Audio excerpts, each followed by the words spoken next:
राधे राधे। जय श्री कृष्ण।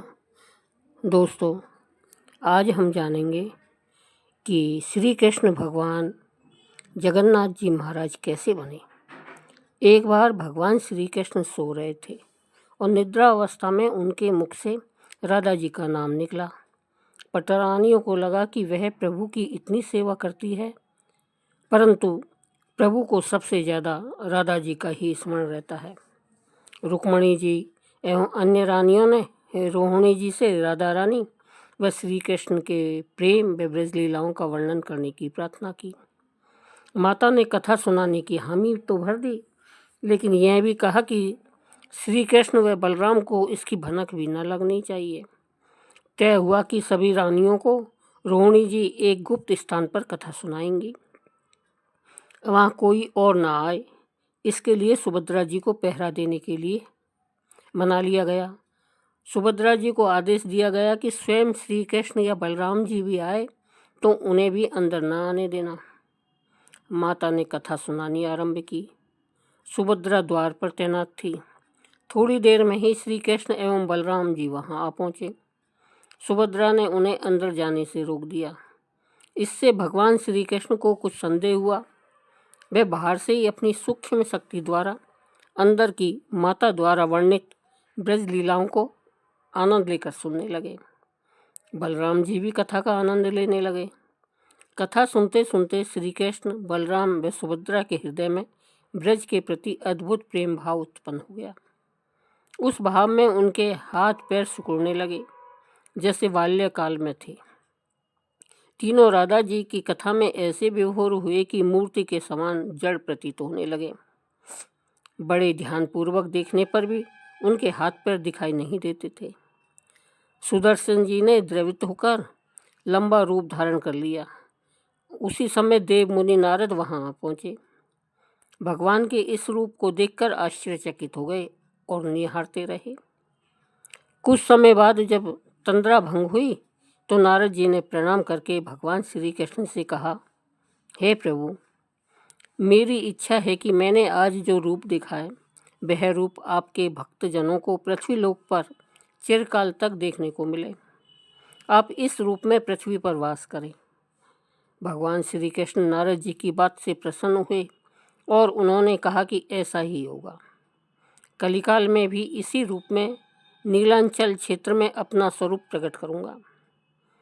कलयुग आगमन के उपरांत प्रभु की प्रेरणा से मालव राज इंद्रधुम्न ने भगवान श्री कृष्ण, बल्लभद्र और बहन सुभद्रा जी की ऐसी ही प्रतिमा जगन्नाथ मंदिर में स्थापित कराई। राजा इंद्रधुम्न श्रेष्ठ प्रजापालक राजा थे। प्रजा उन्हें बहुत प्रेम करती थी। प्रजा सुखी और संतुष्ट थी। राजा के मन में इच्छा थी कि वह कुछ ऐसा करे जिससे सभी उन्हें याद रखे। देवयोग से इंद्रधुम्न के मन में एक अज्ञात कामना प्रकट हुई कि वह ऐसा मंदिर का निर्माण कराए जैसा दुनिया में कहीं और ना हो। इंद्रधुम्न विचारने लगे कि आखिर उनके मंदिर में किस देवता की मूर्ति स्थापित करें। राजा के मन में यही इच्छा और चिंतन चलने लगा। एक रात इसी पर गंभीर चिंतन करते हुए वे सो गए। नींद में राजा ने एक सपना देखा। सपने में उन्हें एक देववाणी सुनाई पड़ी। इंद्रधुम्न ने सुना, राजा, तुम पहले नए मंदिर का निर्माण आरंभ करो। मूर्ति विग्रह की चिंता छोड़ दो। उचित समय आने पर तुम्हें स्वयं राह दिखाई पड़ेगी। राजा नींद से जाग उठे और सुबह होते ही उन्होंने अपने मंत्रियों को सपने की बात बताई। राजपुरोहित के सुझाव पर शुभ मुहूर्त में पूर्वी समुद्र तट पर एक विशाल मंदिर के निर्माण का निश्चय हुआ। वैदिक मंत्रोच्चार के साथ मंदिर निर्माण का श्री गणेश हुआ। राजा इंद्रधुम्न के मंदिर बनवाने की सूचना शिल्पियों और कारीगरों को हुई। सभी इसमें योगदान देने पहुंचे। दिन रात मंदिर के निर्माण में जुट गए। कुछ ही वर्षों में मंदिर बनकर तैयार हुआ। सागर तट पर एक विशाल मंदिर का निर्माण तो हो गया, परंतु मंदिर के भीतर भगवान की मूर्ति की समस्या जस की तस थी। राजा फिर से चिंतित होने लगे। एक दिन मंदिर के गर्भगृह में बैठकर इसी चिंतन में बैठे राजा की आंखों से आंसू निकल आए। राजा ने भगवान से विनती की कि प्रभु, आपके किस स्वरूप को मैं इस मंदिर में स्थापित करूं? इसकी चिंता से व्यग्र हूं। मार्ग दिखाइए। आपने स्वप्न में जो संकेत दिया था उसे पूरा होने का समय कब आएगा? देव विग्रह विहीन मंदिर देखकर सभी मुझ पर हंसेंगे। राजा की आंखों से आंसू झर रहे थे और वह प्रभु से प्रार्थना करते जा रहे थे।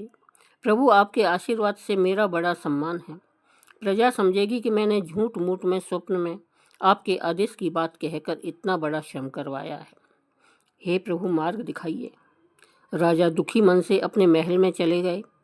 उस रात को राजा ने फिर एक सपना देखा। सपने में उन्हें देववाणी सुनाई दी, राजन, यहाँ निकट में ही भगवान श्री कृष्ण का विग्रह रूप है। तुम उन्हें खोजने का प्रयास करो, तुम्हें दर्शन मिलेंगे। इंद्र धूम्न ने स्वप्न की बात पुनः पुरोहित और मंत्रियों को बताई। सभी यह निष्कर्ष पर पहुंचे कि प्रभु की कृपा सहज प्राप्त नहीं होगी। उसके लिए हमें निर्मल मन से परिश्रम आरंभ करना होगा। भगवान के विग्रह का पता लगाने की जिम्मेदारी राजा इंद्र धूम्न ने 4 विद्वान पंडितों को सौंप दिया। प्रभु इच्छा से प्रेरित होकर चारों विद्वान चारों दिशाओं में निकले। उन चारों में एक विद्वान थे विद्यापति। वह चारों में सबसे कम उम्र के थे। प्रभु के विग्रह की खोज के दौरान उनके साथ बहुत से अलौकिक घटनाएं हुईं। पंडित विद्यापति पूर्व दिशा की ओर चल पड़े। कुछ आगे चलने के बाद विद्यापति उत्तर की ओर मुड़े तो उन्हें एक जंगल दिखाई दिया। वन भयानक था। विद्यापति भगवान श्री कृष्ण के उपासक थे। उन्होंने श्री कृष्ण का स्मरण किया और राह दिखाने की प्रार्थना की। भगवान श्री कृष्ण की प्रेरणा से उन्हें राह दिखने लगी। प्रभु का नाम लेते ही वे वन में चले जा रहे थे। जंगल के मध्य में उन्हें एक पर्वत दिखाई दिया। पर्वत के वृक्षों से संगीत की ध्वनि सा सुरम्य गीत सुनाई पड़ रहा था। विद्यापति संगीत के जानकार थे। उन्हें वहाँ मृदंग, वंशी और करताल की मिश्रित ध्वनि सुनाई दे रही थी। यह संगीत उन्होंने दिव्य लगा। संगीत की लहरियों को खोजते हुए विद्यापति आगे बढ़ चले। वे जल्दी ही पहाड़ी की चोटी पर पहुंच गए। पहाड़ के दूसरी ओर उन्हें एक सुंदर घाटी दिखी जहाँ भील नृत्य कर रहे थे। विद्यापति उस दृश्य को देखकर मंत्रमुग्ध थे। सफर के कारण थके थे, पर संगीत से थकान मिट गई और उन्हें नींद आने लगी। अचानक एक बाघ की गर्जना सुनकर विद्यापति घबरा उठे। बाघ उनकी तरफ दौड़ता आ रहा था। बाघ को देखकर विद्यापति घबरा गए और बेहोश होकर वहीं पर गिर पड़े। बाघ विद्यापति पर आक्रमण करने ही वाला था कि तभी एक स्त्री ने बाघ को पुकारा, बाघा, बाघा। उस आवाज़ को सुनकर बाघ मौन खड़ा हो गया। स्त्री ने उसे लौटने का आदेश दिया तो बाघ लौट पड़ा। बाघ उस स्त्री के पैरों के पास ऐसे लौटने लगा जैसे कोई बिल्ली पुचकार सुनकर खेलने लगती है। युवती बाघ की पीठ को प्यार से थपथपाने लगी और बाघ स्नेह से लौटता रहा। वह स्त्री वहाँ मौजूद स्त्रियों में सर्वाधिक सुंदर थी। वह भीलों के राजा विश्वावसु की इकलौती पुत्री ललिता थी। ललिता ने अपनी सेविकाओं को अचेत विद्यापति की देखभाल के लिए भेजा। सेविकाओं ने झरने से जल लेकर विद्यापति पर छिड़का। कुछ देर बाद विद्यापति की चेतना लौटी। उन्हें जल पिलाया गया। विद्यापति यह सब देखकर कुछ आश्चर्य में थे। ललिता विद्यापति के पास आई और पूछा, आप कौन हैं और भयानक जानवरों से भरे इस वन में आप कैसे पहुँचे? आपके आने का प्रयोजन बताइए ताकि मैं आपकी सहायता कर सकूं। विद्यापति के मन से बाघ का भय पूरी तरह गया या नहीं था। ललिता ने यह बात भांप ली और उन्हें सांत्वना देते हुए कहा, विप्रवर, आप मेरे साथ चलें। जब आप स्वस्थ हों तब अपने लक्ष्य की ओर प्रस्थान करें। विद्यापति ललिता के पीछे पीछे उनकी बस्ती की तरफ चल दिए। विद्यापति भीलों के राजा विश्वावसु से मिले और उन्हें अपना परिचय दिया। विश्वावसु विद्यापति जैसे विद्वान से मिलकर बड़े प्रसन्न हुए। विश्वावसु के अनुरोध पर विद्यापति कुछ दिन वहां अतिथि बनकर रुके। वह भीलों को धर्म और ज्ञान का उपदेश देने लगे। उनके उपदेशों को विश्वावसु तथा ललिता बड़ी रुचि के साथ सुनते थे। ललिता के मन में विद्यापति के लिए अनुराग पैदा हो गया। विद्यापति ने भी भांप लिया कि ललिता जैसी सुंदरी को उनसे प्रेम हो गया है, किंतु विद्यापति एक बड़े कार्य के लिए निकले थे। अचानक एक दिन विद्यापति बीमार हो गए। ललिता ने उनकी सेवा की। इससे विद्यापति के मन में भी ललिता के प्रति प्रेम भाव पैदा हो गया। विश्वावसु ने प्रस्ताव रखा कि विद्यापति ललिता से विवाह कर ले। विद्यापति ने इसे स्वीकार कर लिया। कुछ दिनों दोनों के सुख में बीते।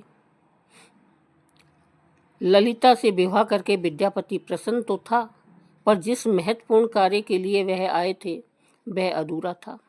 यही चिंता उन्हें बार बार सताती थी। इस बीच विद्यापति को एक विशेष बात पता चली। विश्वावसु हर रोज सवेरे उठकर कहीं चला जाता था और सूर्य उदय के बाद ही लौटता था। कितनी भी विकट स्थिति हो, उसका यह नियम कभी नहीं टूटता था। विश्वावसु के इस व्रत पर विद्यावती को आश्चर्य हुआ। उनके मन में इस रहस्य को जानने की इच्छा हुई कि आखिर विश्वावसु जाता कहाँ है। एक दिन विद्यापति ने ललिता से इस संबंध में पूछा। ललिता यह सुनकर सहम गई। विद्यापति ने ललिता से उनके पिता द्वारा प्रतिदिन सुबह किसी अज्ञात स्थान पर जाने और सूर्योदय के पूर्व लौट आने का रहस्य पूछा। विश्वावसु का नियम किसी हाल में नहीं टूटता था, चाहे कितनी भी विकट परिस्थिति हो। ललिता के सामने धर्म संकट आ गया। वह पति की बात को ठुकरा नहीं सकती थी, लेकिन पति जो पूछ रहा था वह उसके वंश की गोपनीय परंपरा से जुड़ी बात थी, जिसे खोलना संभव नहीं था। ललिता ने कहा, स्वामी, यह हमारे कुल का रहस्य है, जिसे किसी के सामने खोला नहीं जा सकता, परंतु आप मेरे पति हैं और मैं आपको कुल का पुरुष मानते हुए जितना संभव है उतना बताती हूँ। यहाँ से कुछ दूरी पर एक गुफा है, जिसके अंदर हमारी कुल देवता हैं। उनकी पूजा हमारे सभी पूर्वज करते आए हैं। यह पूजा निर्विवाद चलनी चाहिए। उसी पूजा के लिए पिताजी रोज सुबह नियमित रूप से जाते हैं। विद्यापति ने ललिता से कहा कि वह भी उनके कुल देवता के दर्शन करना चाहते हैं। ललिता बोली, यह संभव नहीं है। हमारे कुलदेवता के बारे में किसी को जानने की इच्छा है। यह सुनकर मेरे पिताजी क्रोधित हो जाएंगे। विद्यापति की उत्सुकता और भी बढ़ रही थी। वह तरह तरह से ललिता को अपने प्रेम की शपथ देकर उसे मनाने लगे। आखिरकार ललिता ने कहा कि अब वह अपने पिताजी से विनती करेगी कि वह आपको देवता के दर्शन करा दे। ललिता के पिता से सारी बात कही। वह क्रोधित हो गए। ललिता ने जब यह कहा कि मैं आपकी अकेली संतान हूँ, आपके बाद देवता के पूजा का दायित्व मेरा होगा, इसलिए मेरे पति का यह अधिकार बनता है, क्योंकि आगे उसे ही पूजना हुआ। विश्वावसु इस तर्क के आगे झुक गए। वह बोले, गुफा के दर्शन किसी को तभी कराए जा सकते हैं जब वह भगवान की पूजा का दायित्व अपने हाथ में ले ले।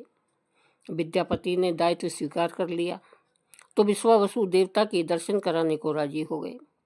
दूसरे दिन सूर्य उदय से पूर्व विद्यापति की आंखों पर पट्टी बांधकर विश्वावसु उनका दाहिना हाथ पकड़कर गुफा की तरफ निकले। विद्यापति ने मुट्ठी में सरसों रख लिया था, जिससे रास्ते में गिराते हुए गए। गुफा के पास पहुंचकर विश्वावसु रुके और गुफा के पास पहुंच गए। विश्वावसु ने विद्यापति की आंखों की काली पट्टी खोल दी। उस गुफा में नीले रंग का प्रकाश चमक उठा। हाथों में मुरली लिए भगवान श्री कृष्ण का रूप विद्यापति को दिखाई दिया। विद्यापति आनंद मग्न हो गए। उन्होंने भगवान के दर्शन किए। दर्शन के बाद तो जैसे विद्यापति जाना ही नहीं चाहते थे, पर विश्वावसु ने लौटने का आदेश दिया। फिर उनकी आंखों पर पट्टी बांधी और दोनों लौट पड़े। लौटने पर ललिता ने विद्यापति से पूछा तो विद्यापति ने गुफा में दिखे अलौकिक दृश्य के बारे में पत्नी को बताना भी उसने उचित नहीं समझा। वह टाल गए। यह तो जानकारी हो चुकी थी कि विश्वावसु श्री कृष्ण की मूर्ति की पूजा करते हैं। विद्यापति को आभास हो गया कि महाराज के स्वप्न में जिस प्रभु विग्रह के बारे में देववाणी सुनी थी वह इसी मूर्ति के बारे में थी। विद्यापति विचार करने लगे कि किसी तरह इसी मूर्ति को लेकर राजधानी पहुंचना होगा। वह एक तरफ तो गुफा से मूर्ति को लेकर जाने की सोच रहे थे, तो दूसरी तरफ भीलराज और पत्नी के साथ विश्वासघात के विचार से उनका मन व्यथित हो रहा था। विद्यापति धर्म अधर्म के बारे में सोचते रहे। फिर विचार आया कि यदि विश्वावसु ने सचमुच उस पर विश्वास किया होता तो आंखों पर पट्टी बांधकर गुफा तक नहीं ले जाता, इसलिए उसके साथ विश्वासघात का तो प्रश्न ही नहीं उठता। उसने गुफा से मूर्ति चुराने का मन बना लिया। विद्यापति ने ललिता से कहा कि वह अपने माता पिता के दर्शन करने के लिए जाना चाहता है, वे उसे लेकर परेशान होंगे। ललिता भी साथ चलने को तैयार हुई, तो विद्यापति ने यह कहकर समझा दिया कि वह शीघ्र ही लौटेगा तो उसे भी लेकर जाएगा। ललिता मान गई। विश्वावसु ने उसके लिए घोड़े का प्रबंध किया। अब तक सरसों के दाने से पौधे निकल आए थे। उनको देखता हुआ विद्यापति गुफा तक पहुंच गया। उसने भगवान की स्तुति की और क्षमा प्रार्थना के बाद उनकी मूर्ति उठाकर झोले में रख ली। शाम तक वह राजधानी पहुंच गया और सीधा राजा के पास गया। उसने दिव्य प्रतिमा राजा को सौंप दी और पूरी कहानी सुनाई। राजा ने बताया कि उसने कल एक सपना देखा कि सुबह सागर में एक कुंदा बहकर आएगा। उस कुंदे की नक्काशी करवाकर भगवान की मूर्ति बनवा लेना, जिसका अंश तुम्हें प्राप्त होने वाला है। वह भगवान श्री विष्णु का स्वरूप होगा। तुम जिस मूर्ति को लाए हो वह भी भगवान विष्णु का अंश है। दोनों आश्वस्त थे कि उनकी तलाश पूरी हो गई है। राजा ने कहा कि जब भगवान द्वारा भेजी लकड़ी से हम इस प्रतिमा का बड़ा स्वरूप बनवा लेंगे, तब तुम अपने ससुर से मिलकर उन्हें मूर्ति वापस कर देना। उनके कुलदेवता का इतना बड़ा विग्रह एक भव्य मंदिर में स्थापित देखकर उन्हें खुशी ही होगी। दूसरे दिन सूर्योदय से पूर्व राजा विद्यापति तथा मंत्रियों को लेकर सागर तट पर पहुंचा। स्वप्न के अनुसार एक बड़ा कुंदा पानी में बहकर आ रहा था। सभी उसे देखकर प्रसन्न हुए। कई नावों पर बैठकर राजा के सेवक उस कुंदे को खींचने पहुंचे। मोटी मोटी रस्सियों से कुंदे को बांधकर खींचा जाने लगा, लेकिन कुंदा टस से मस नहीं हुआ और लोग भेजे गए, लेकिन सैकड़ों लोग और नावों का प्रयोग करके भी कुंदे को हिलाया तक नहीं जा सका। राजा का मन फिर उदास हो गया। सेनापति ने एक लंबी सेना कुंदे को खींचने के लिए भेज दी। सारे सागर में सैनिक नजर आने लगे, लेकिन सभी मिलकर कुंदे को अपने स्थान से हिला तक न सके। सुबह से रात हो गई। अचानक राजा ने काम रोकने का आदेश दिया। उसने विद्यापति को अकेले में ले जाकर कहा कि वह समस्या का कारण जान गया है। राजा के चेहरे पर संतोष के भाव थे। राजा ने विद्यापति को गोपनीय रूप से कहीं चलने की बात कही। राजा इंद्रद्युम्न ने कहा कि अब भगवान का विग्रह बन जाएगा, बस एक काम करना होगा। राजा इंद्रद्युम्न को भगवान की प्रेरणा से समझ में आने लगा कि आखिर प्रभु के विग्रह के लिए जो लकड़ी का कुंदा पानी में बहकर आया है वह हिलडुल भी क्यों नहीं रहा है। राजा ने विद्यापति को बुलाया और कहा, तुम जिस दिव्य मूर्ति को अपने साथ लाए हो उसकी अब तक जो पूजा करता आया था उसने तुरंत भेंट करके क्षमा मांगनी चाहिए। बिना उसके स्पर्श किए यह कुंदा आगे नहीं बढ़ेगा। राजा इंद्रद्युम्न और विद्यापति विश्वावसु से मिलने पहुंचे। राजा ने पर्वत की चोटी से जंगल को देखा तो उसकी सुंदरता को देखता ही रह गया। दोनों भीलों की बस्ती की ओर चुपचाप चलते रहे। इधर विश्वावसु अपने नियमित दिनचर्या के हिसाब से गुफा में अपने कुल देवता की पूजा के लिए चले। वहां प्रभु की मूर्ति गायब देखी तो वह समझ गए कि उनके दामाद ने ही यह छल किया है। विश्वावसु लौटे और ललिता को सारी बात सुना दी। विश्वावसु पीड़ा से भरा घर के आंगन में पछाड़ खाकर गिर गए। ललिता अपने पति द्वारा किए गए विश्वासघात से दुखी थी और स्वयं को इसका कारण मान रही थी। पिता पुत्री दिन भर विलाप करते रहे। उन दोनों ने अन्न का एक दाना भी न छुआ। अगली सुबह विश्वावसु उठे और सदा की तरह अपनी दिनचर्या का पालन करते हुए गुफा की तरफ बढ़ चले। वे जानते थे कि प्रभु का विग्रह वहाँ नहीं है, फिर भी उनके पैर गुफा की ओर खींचे चले जाते थे। विश्वावसु के पीछे ललिता और रिश्तेदार भी चले। विश्वावसु गुफा के भीतर पहुंचे, जहां भगवान की मूर्ति होती थी। उस चट्टान के पास खड़े होकर हाथ जोड़कर खड़े रहे, फिर उस ऊंची चट्टान पर गिर गए और बिलख बिलख कर रोने लगे। उनके पीछे प्रजा भी रो रही थी।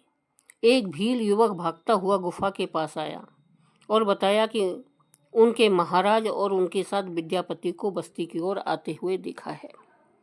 यह सुनकर सब चौंक उठे। विश्वावसु राजा के स्वागत में गुफा से बाहर आए, लेकिन उनकी आंखों में आंसू थे। राजा इंद्रधुमन विश्वावसु के पास आए और उन्हें अपने हृदय से लगा लिया। राजा बोले, भीलराज, तुम्हारे कुलदेवता की प्रतिमा का चोर तुम्हारा दामाद नहीं, मैं हूँ। उसने तो अपने महाराज के आदेश का पालन किया है। यह सुनकर सब चौंक उठे। विश्वावसु ने राजा को आसन दिया। राजा ने उस विश्वावसु को शुरू से अंत तक पूरी बात बताकर कहा कि आखिर क्यों यह सब करना पड़ा।